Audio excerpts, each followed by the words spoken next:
बोलिए सियावर रामचंद्र की जय। सभी लोग कैकेयी को दोष दे रहे हैं। कुछ प्रजाजन दशरथ जी का दोष बता रहे हैं, तो धर्म के तत्व को जानने वाले कहते हैं कि इसमें दशरथ जी का कोई दोष नहीं है। इनके वंश की रीत ही ऐसी रही है कि भले ही प्राण चले जाएं, पर इन्होंने वचनों का परित्याग कभी नहीं किया। विप्रबधू कुलमान्य जठेरी, जे प्रिय परम कैकेयी केरी।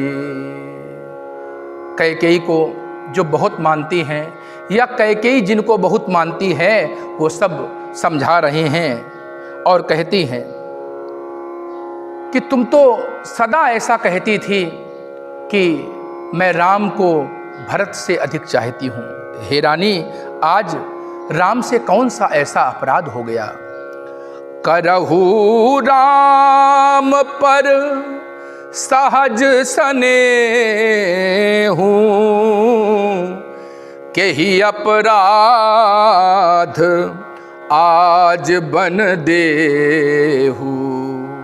हे देवी, तुम तो राम को प्राणों से भी अधिक चाहती थी, फिर आज ऐसा कौन सा अपराध हो गया कि तुमने राम के लिए वनवास मांग लिया?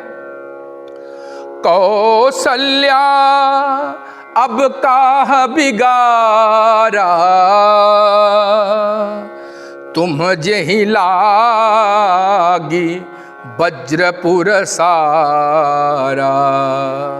अरे राम की माता कौशल्या क्या राम के बिना रह पाएंगी? उन्होंने तुम्हारा क्या बिगाड़ा है? ऐसा क्यों कर रही हो?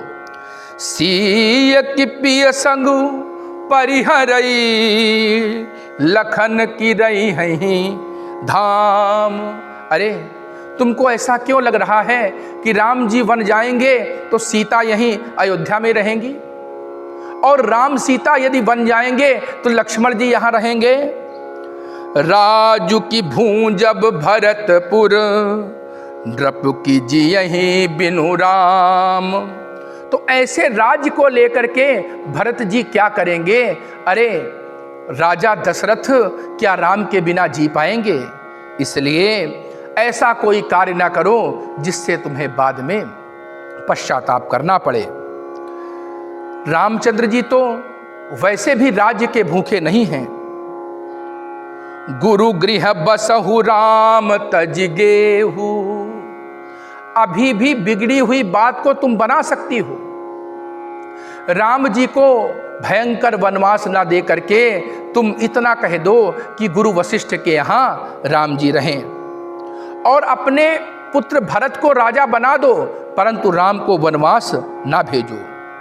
जो नहीं लगे हूँ कहे हमारे, नहीं लागी कछु हाथ तुम्हारे। अगर तुमने क्रोध के कारण, मोह और लोभ के कारण हमारी ये अच्छी बातें नहीं मानी, तो हे रानी कैकेयी, एक बात याद रखना, तुम बिल्कुल रिक्त हो जाओगी, खाली हो जाओगी। तुम्हारे हाथ न पुत्र रहेगा, न पति रहेगा, और न राम रहेंगे।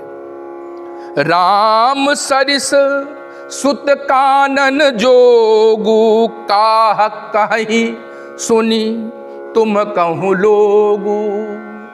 राम जैसे पुत्र को वनवास भेजने वाली ऐसी कुटिल माता को लोग क्या कहेंगे? उठहु बेगी सोई करहु उपाय। इसलिए शीघ्रता से ऐसा उपाय करो जिससे कि हर प्रकार से शोक नष्ट हो जाए, और तुम्हारे जीवन में जो कलंक लगने जा रहा है, ये कलंक भी नष्ट हो जाए। जहि भांति शोक कलंक जाई, उपाय करि कुल पालही। हठि फेरु राम ही जात बन, जनि बात दूसर चालही। जिमि भानु बिनु दिनु प्राण बिनु तनु चंद बिनु जिमि भाजामिनी, तिमि अवध तुलसीदास प्रभु बिन समझी धौजिय धामिनी। अरे सूर्य के बिना जैसे दिन नहीं होता और चंद्रमा के बिना जैसे रात्रि शोभा नहीं देती, जैसे प्राणों के बिना शरीर निर्जीव हो जाता है, ऐसे ही अयोध्या श्री राम के बिना निर्जीव हो जाएगी, सूनी हो जाएगी। सखिन सिखावन दीन सुनत मधुर परिणाम हित। सखियों ने यद्यपि अच्छी अच्छी बातें सिखाई, नीतिपरक बातें सिखाई, पर जिस कहते हैं विनाश काले विपरीत बुद्धि, जब विनाश का समय उपस्थित होता है तो बुद्धि विपरीत हो जाती है। परंतु इतनी सुंदर सुंदर बातों को भी सुन करके कैकेयी का मन नहीं रीझा। तेहि कछु कान न कीन, उसने ध्यान ही नहीं दिया उनकी बातों पर। कुटिल प्रबोधि कुबरी, क्योंकि कुबड़ी मंथरा ने ऐसा समझाया था कि आज कैकेयी अपने किसी भी हितैषी की बात नहीं सुन रही है। उतरु न देई दुसहरिस रूखी, मृगिन चितव जनु बाघिन भूखी। व्याधि असाधि जान तिन त्यागी, चली कहत मति मंद अभागी। उन सखियों ने जब जाना, उन ज्येष्ठाओं ने जब जाना कि ये हमारी बात नहीं मानेगी, तो उन्होंने उसको मंद भाग्य और अभाग्नि कह करके वहाँ से गमन कर लिया उन लोगों ने कि अब भाई ये मानेगी ही नहीं। राज करत यह दैय बिगोई, कीन्ह सी अस जस करई न कोई। एहि विध बिल पही पुर नर नारी, देहि कुचालिहि कोटिक गारी। सारे अयोध्यावासी आज बारंबार विलाप कर रहे हैं और बारंबार कैकेयी के लिए अपशब्द कह रहे हैं। नवगयंदु रघुबीर मन राज, अलान समान छूट जानि बन गवन सुनी, और आनंद अधिकान। श्री राम जी ने तो पहले ही कह दिया है कि माता पिता की आज्ञा का पालन करने वाला पुत्र बड़भागी होता है, वहाँ मुझे मुनियों की सेवा का अवसर प्राप्त होगा। माता पिता दोनों की आज्ञा हो तब तो करणीय ही है। अगर पिता या माता में से कोई आज्ञा दे तो भी करना है। मातु पिता गुरु प्रभु कै बानी, बिनहि विचारि करिय शुभ जानी। माता पिता और गुरु के वाक्यों पर हमेशा भरोसा करना चाहिए, इस पर विचारणी नहीं है। तात्पर्य यह है कि जो आज्ञा दें उसको सिरोधार्य करना है, निश्चित रूप से उस पर हित होता है। आज दूसरे दृष्टिकोण से देखें तो कैकेयी यदि अपयश की पात्र ना बनती तो रामचंद्र जी जन जन के राम ना बन पाते, फिर तो वे अयोध्या में विहार करने वाले ही राम रहते। वास्तव में अखिल ब्रह्मांड नायक श्री राम को श्री राम बनाने में कैकेयी की महती भूमिका है। इसका दूसरा दृष्टिकोण भी ये है। रघुकुल तिलक जोरी दो हाथा, मुदित मातु पद नायऊ माथा। दीन आशीष लायुर लीने, भूषण बसन निछावर कीन्हे। राम जी अपने माता के चरणों में शीश नवाते हैं। माता बार बार श्री राम जी के मुख को चूम रही है। कहु तात जननी बलहारी, कबहि लगन मुद मंगलकारी। कौशल्या को अभी कुछ भी ज्ञात नहीं है।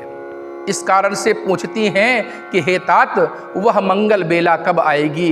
मैं इसी कारण से भगवान रंगनाथ का पूजन करती रही। हे बेटा, तुम कब राजा बनोगे, कब वो मंगलकारी मुहूर्त आएगा। तात जाऊं बलि बेगी नहाहूं, जो मन भाव मधुर कछु खाहू।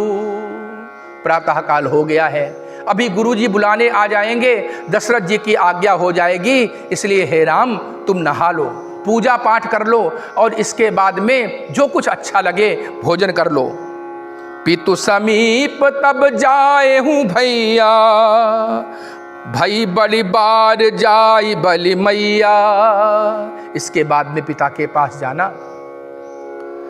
इस प्रकार से भगवान श्री राम से जिस समय कौशल्या मधुर मधुर बातें कर रही थीं, उसी समय भगवान श्री राम जी अत्यंत विनीत वाणी से कहते हैं।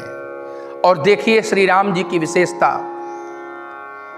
पिता दीन मोहि कानन राजू, जहाँ सब भांति मोर बड़काजू।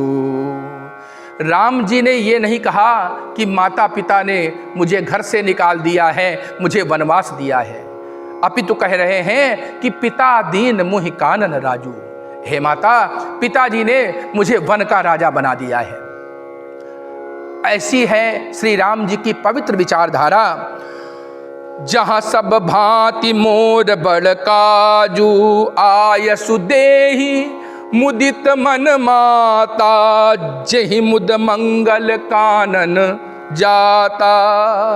इसलिए हे माँ, मुझे आशीर्वाद दो, मुझे अपने गले से लगा करके आशीर्वाद दो, जिससे कि मेरी वन यात्रा मंगलमय हो जाए, मैं हमेशा तुम्हारा स्मरण करता रहूँगा। जनि स्नेह बस डर पसी भोरे, कहीं ये ना सोचना कि तुम्हारे बालक को वन में जाके कोई कष्ट होगा। हे माता, तुम्हारे आशीर्वाद की ढाल अगर मेरे साथ रहेगी तो मेरे लिए वनवास भी अयोध्या के राज्य के समान होगा। इसलिए हे माँ, मुझे आज्ञा दीजिए। बरस 4-10 विपिन बसी, करि पितु बचन प्रमाण। आई पाय पुनि देखी हूँ, मनुजनी करसी मलान। 14 वर्ष वनवास में रह करके अपने पिता के वाक्यों को सत्य करके मैं आपके चरणों में पुनः शीश नवाऊंगा। हे माता, आज आप अपने मन को बिल्कुल भी दुखित ना करना। बचन विनीत मधुर रघुबर के, सरसम लगे मातुर करके। रघुनाथ जी के इन मधुर वाक्यों को सुन करके आज कौशल्या जी का मन व्यथित हो गया। ऐसा लगा कि मानो ये वचन नहीं है, ये बाण है। बार बार उनका मुख सूख रहा है, उन्होंने अपने आप को दुखित कर लिया, अत्यंत अश्रु बहने लगे और ऐसा लगता है कि मानो उनका जीवन कष्टमय हो गया है। धरि धीरज सुत बदन निहारी, गद गद बचन कहती महतारी। समय जान करके, चूंकि कौशल्या ज्ञान स्वरूपा हैं, इस कारण से धैर्य धारण करके अपने पुत्र से कहती हैं, तात पितहि तुम प्राण पियारे, देखी मुदित नित चरित तुम्हारे। हे तात, तुम तो अपने पिता को प्राणों से भी अधिक प्रिय हो। वे तो सबसे पहले तुम्हारा ही मुख देखते हैं और तुम्हारी ही लीलाओं का गान करते हैं। फिर राज देन कहूँ शुभ दिन साधा, तुम्हें राजा बनाना चाहते थे, फिर तुमसे ऐसा कौन सा अपराध हो गया जिसके कारण आज तुम्हें वनवास दे रहे हैं। हे तात, मुझे बताओ। निरखी राम रुख सचिव सुत, कारण कहेहु बुझाई। सुनि प्रसंग रही मूक जिमी, दशा बरन नहीं जाई। रामचंद्र जी की इच्छा थी, इस कारण सुमंत्र के पुत्र ने निश्चित रूप से सारी बातें बता दी कि कैसे दशरथ जी से 2 वरदान मांगे हैं कैकेयी ने, और उन वरदानों में पहला वरदान कि भरत को अयोध्या का राज्य मिले, और दूसरा वरदान कि तापस बेसी विशेष उदासी, 14 बरस राम वनवासी। राम को 14 वर्ष का वनवास हो, ऐसा उसने दशरथ जी से मांग लिया है।